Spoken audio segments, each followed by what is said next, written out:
दोस्तों नमस्कार। मैं आपका अपना भाई चंद्रशेखर आर्य देवभूमि हिमाचल प्रदेश शिमला भारत से हूं और मैं एक नए अपडेट के साथ आया हूं और एक ऐसी शख्सियत के साथ आज आपको मिलवाने जा रहा हूं जो प्रकृति से जुड़े हैं और एक धरातल पे काम करते हैं और आपको बहुत कुछ देके जाएंगे और देखते रहिएगा इस चैनल को, चंद्रशेखर आर्य न्यूज़ चैनल को लाइक सब्सक्राइब करना ना भूलें।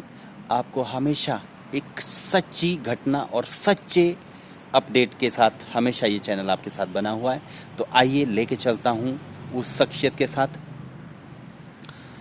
अतुल शर्मा जी, आपका चंद्रशेखर आर्य न्यूज़ चैनल में बहुत बहुत स्वागत है। जैसा कि मुझे विदित है कि आप पूर्व में भी आपने बहुत अच्छे अच्छे प्रेरणादायक काम किए हैं समाज के लिए। बेसिकली आप योग और प्राकृतिक ऑर्गेनिक फार्मिंग ले लो, चाहे ऑर्गेनिक चीज़ों पे, आप खाने पीने की चीज़ों पे, चाहे वो फूड हो चाहे किसी भी लेवल का हो, आप खुद भी एडॉप्ट करते हैं, खुद भी यूज़ करते हैं और लोगों को भी यूज़ करवाने के लिए सलाह देते हैं। इसके पीछे आपका क्या मकसद है और ऐसा आप क्यों करते हैं? देखिए, ऐसा है। थोड़ा अपने बारे में आप परिचय भी दें विस्तार से। मैं जिला ऊना गांव पालकवा का रहने वाला हूं और काफ़ी लंबे समय से योग और प्राकृतिक जो संपदाएं हमें प्रकृति ने दी है उसके ऊपर काफ़ी ज़्यादा अध्ययन एवं रिसर्च करता रहता हूं। तो अभी वर्तमान में मैं सिर्फ इतना ही कहना चाहूँगा कि देखिए, हम जब इस पृथ्वी पे आते हैं, कोई भी बालक जब जन्म लेता है, बालक से मेरा पर्याय कोई भी शिशु जब धरती पर आता है, चाहे वो बालिका हो या बालक हो, तो उसके शरीर का जो पीएच लेवल है वो प्रकृति 7 देती है। जो हमारा पानी पीने का पीएच लेवल है, जो नॉर्मल पानी हमको पीना चाहिए, उसका पीएच लेवल ही 7 होना चाहिए। अगर वो उससे कम होता है तो वो एसिडिक है और उससे ज़्यादा होता है तो एल्कलाइन है। हमारे शरीर की संरचना इस तरह से बनी हुई है कि हमारा जो लीवर है, यानी हमारा जो पेट है, जठराग्नि है, वो हमेशा एसिड तैयार करती रहती है और वो एसिड जो है हमारे द्वारा ग्रहण किए गए खाद्य पदार्थों को पचाने का काम करता है। परंतु जब वो एसिड अति से ज़्यादा बढ़ जाएगा, यानी पीएच लेवल जब हमारे लीवर का और हमारे शरीर का डिस्टर्ब हो जाता है तो एसिड बढ़ जाता है और एसिड बढ़ने से क्या होता है कि पीएच लेवल कम होने से हमारे शरीर में तरह तरह की व्याधियाँ, विकार आने शुरू हो जाते हैं। अब आपको हैरानी होगी कि जन्म लेते समय एक शिशु की जो स्किन है, उसका जो शरीर है, उसका पीएच लेवल 7 है और एक व्यक्ति जब मृत्यु को प्राप्त होता है, एक डेड बॉडी का पीएच लेवल 6 है। यानी हमारी पूरी ज़िंदगी इसी एक पीएच लेवल पर घूमती है। अब बात ये आ गई कि अगर लीवर हमारा हमेशा एसिड बना रहा है, पीएच लेवल को कम करने की प्रक्रिया वो कर रहा है, तेजाब बना रहा है, तो वो तेजाब जब हमारे शरीर में बढ़ता है तो उसको हम ठीक कैसे करें? तो उसका तरीका क्या है कि हमारा शरीर जब पीएच एसिड ज़्यादा बनाएगा, लीवर ज़्यादा एसिड बनाता है, उसका काम वही है, तो हमारे मुंह में जो हमारे लार बनती है, थूक, वो बिल्कुल एल्कलाइन है, एसिडिक नहीं है, एल्कलाइन है। तो जितनी आपकी लार आपके लीवर में जाएगी उतना आपका पेट जो है वो नॉन एसिडिक होगा, यानी उसका पीएच लेवल 7 होगा। तो हमारे मुंह की जो लार है ये हमारे लीवर तक अवश्य जानी चाहिए। इसलिए पुराने समय में घूट घूट पानी पीने का विधान था। घूट घूट करके पानी पिए और निहार मुँह पानी पिए। निहार मुँह मतलब बिना कुछ खाए पिए पानी पिए, क्योंकि रात भर लीवर ने काम किया, एसिड खूब बनाया, तो रात भर मुंह ने भी काम किया, उसने एल्कलाइन थूक जो खूब तैयार किया वो आपके लीवर में जाए ताकि ये दोनों को सम हो जाए और आपका शरीर स्वस्थ रहे। अब बात आती है ज़मीन की। जब ज़मीन जो है हमारी, इसका पीएच लेवल भी 6.5 to 7.5 होना चाहिए, परंतु हमने रासायनिक खादें और इसमें इतना सब कुछ मिला दिया जिससे ये ज़मीन अब एसिडिक हो गई है। आप हैरान होंगे, पंजाब के बठिंडा और फिरोजपुर में बहुत बड़ा एरिया ऐसा है जिसको कंटीले तारों से कवर कर दिया गया है और लिखा गया है कि इस भूमि को कैंसर हो गया है। अगर उसमें से कोई जानवर क्रॉस कर जाए, इंसान क्रॉस कर जाए तो स्किन डिसीज़ होने का खतरा है। 2 बार 3 बार क्रॉस कर जाए तो ब्लड कैंसर तक हो सकता है। मतलब वो ज़मीन इतनी ज़्यादा एसिडिक हो गई रासायनिक खादों से, उसके ऊपर कीटनाशकों से, कि उस ज़मीन का पीएच लेवल क्या, उसके जेनेटिक चेंजेस आ गए। तो हमारे जीवन को बचाने के लिए ये बहुत ज़रूरी है कि हम अपने शरीर का और वैसे ही अपनी भूमि का पीएच लेवल जो है वो मेंटेन करें। भूमि का मेंटेन करने के लिए जो है वो हमें अपनी रासायनिक खादों से जितना हो सके उतना परहेज़ करें।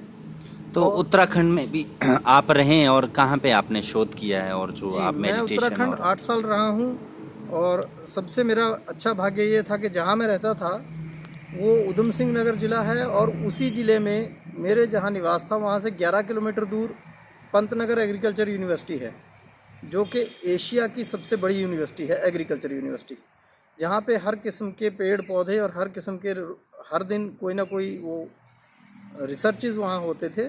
मुझे भी कई अधिकारियों से वहाँ मिलने का अवसर प्राप्त हुआ, कई डॉक्टर से मैं मिलता था, तो उन लोगों से ये सब चीज़ें सीखने को और जानने को मिली।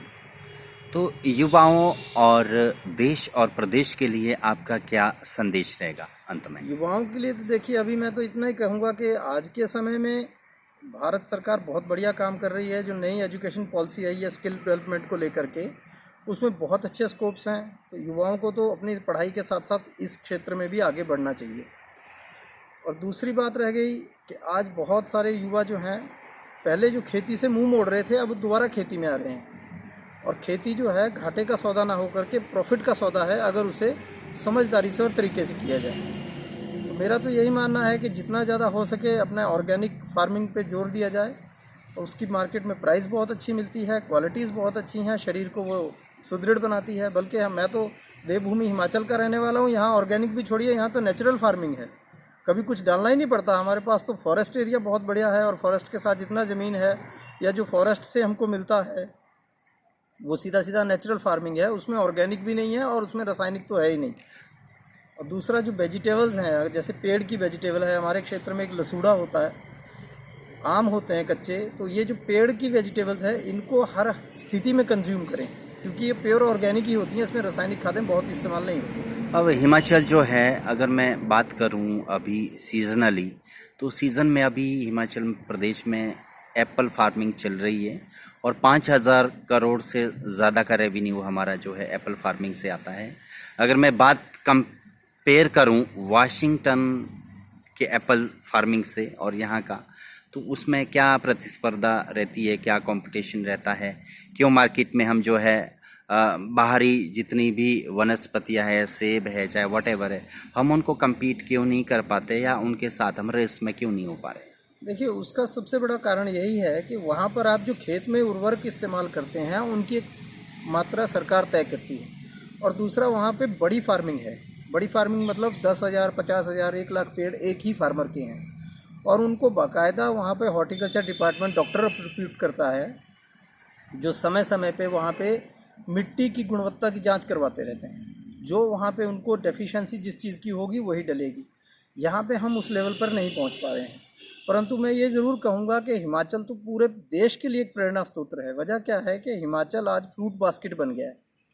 आप तमिलनाडु में खड़े हों, हैदराबाद खड़े हों, महाराष्ट्र खड़े हों, पंजाब खड़े हों, किसी रेडी की दुकान पे, किसी भी फ्रूट बास की दुकान पे आप चले जाइए, वहाँ पे एक बकेट या एक कार्टन जो है वो हिमाचल फ्रूट का होगा।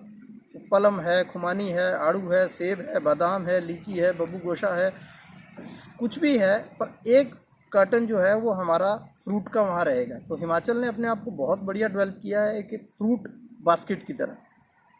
जैसे हम कहते थे कि आसाम जो है राइस बॉल है भारत का, तो आज अगर हम कहें कि हिमाचल फ्रूट बास्केट है तो इसमें कोई अतिशयोक्ति नहीं है। और फ्रूट जो है वो प्रकृति से भी बहुत बढ़िया एसोसिएटेड है।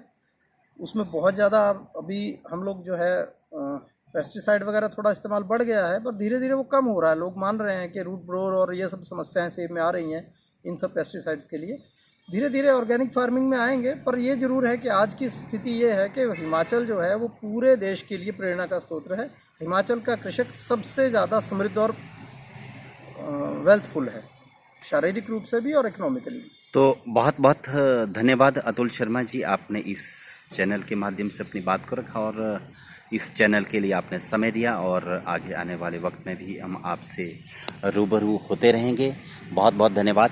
नमस्कार।